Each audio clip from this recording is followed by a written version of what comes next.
Start strong, finish strong. Wolf is always scratching.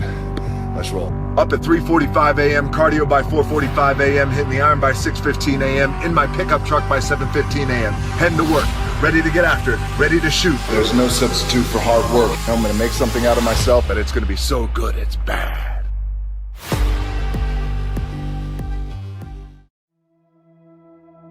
Instead of telling you what I think you should be doing, or how you could be better, or I thought, well, let me just speak from the heart, speak from my gut, and really not have anything prepared, but just tell you what's worked for me.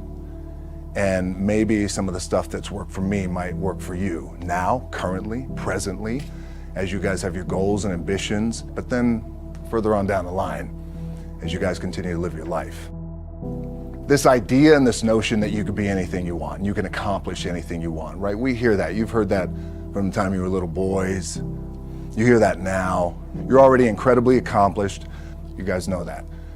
The thing that has worked for me is to remember the hard times. So, and I'm sure you guys all have your processes. And again, I'm going to tell you what's worked for me.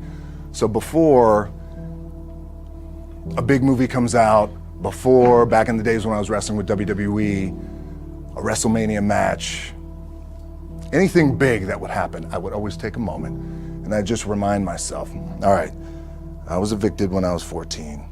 We were kicked off the island. We couldn't live in Hawaii. Had no place to live. A lot of shit happened then when I moved to Nashville. I was arrested multiple times by the time I was 16 years old.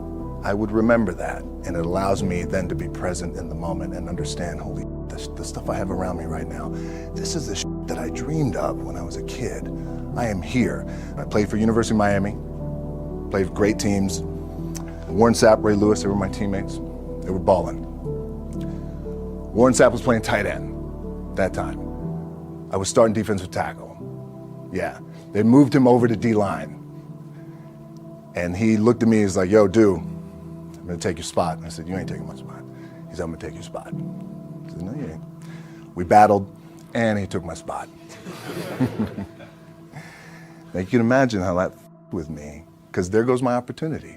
He went in, switched to defensive tackle, lit the world on fire. Well, what that did, it crushed me, it crushed my dreams. I had a piss poor senior year, zero production, no NFL, no combine invite, nothing. Finally went to the CFL, Calgary Stampeders, making $250 a week Canadian. Now I had to send that home to my wife at that time. Had no money. So I remember that. When I got cut from Canada, my dad in his pickup truck came down 4 o'clock in the morning, picked me up in Miami from Tampa. We lived in a little apartment in Tampa. He drove down in his little pickup truck to Miami to get me when I was cut from the CFL. And I thought, well, I leave home like you guys left home. I'm ready to tackle the world, to get after it, achieve my dreams and goals. Crushed by 22, 23 years old. Now I got to move back in with my mom and dad. I played on great teams though. Wait a second, this is not supposed to be my future. I'm supposed to be in the NFL right now. I'm supposed to be making a lot of coin and buying my parents, buying me, taking care of my wife, but it never happened. So I pulled out my wallet. I thought, well, let me see how much money I have. I opened it up. I had a 5, a 1, and change. Well, at least I rounded up to $7. But I thought, God, ain't this a bitch? I got $7 in my pocket. Where the f do I go now? What do I do? I can't go back to CFL. The point comes where you hear that voice, the big run's over. Like, you're done, right? So I heard that voice. So as Coach was saying, man, I hold on to that. I'm telling you, I keep my back is up against this mother. We laugh, we joke, we have a good time, but my back is still up against this mother. I do not forget it. What this also helps me do, and again, it works for me, is at some point, you gotta be tired of not being number one.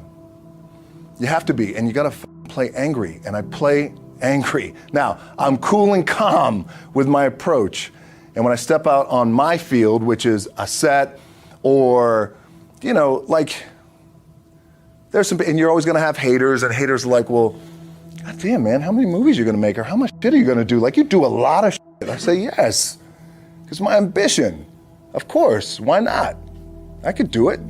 Yeah, I love what I do.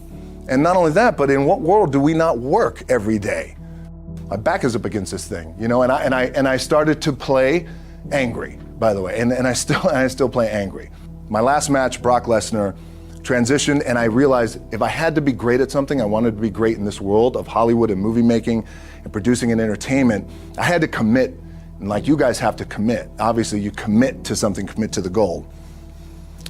So I quietly retired. 2 years later, I thought, what did I do with my career? Because my movies were not doing well. I was written off. It was around 2006, 2007. I was like, I pulled a Jim Brown. I left when I was on top, like #1 in the wrestling business, and I left.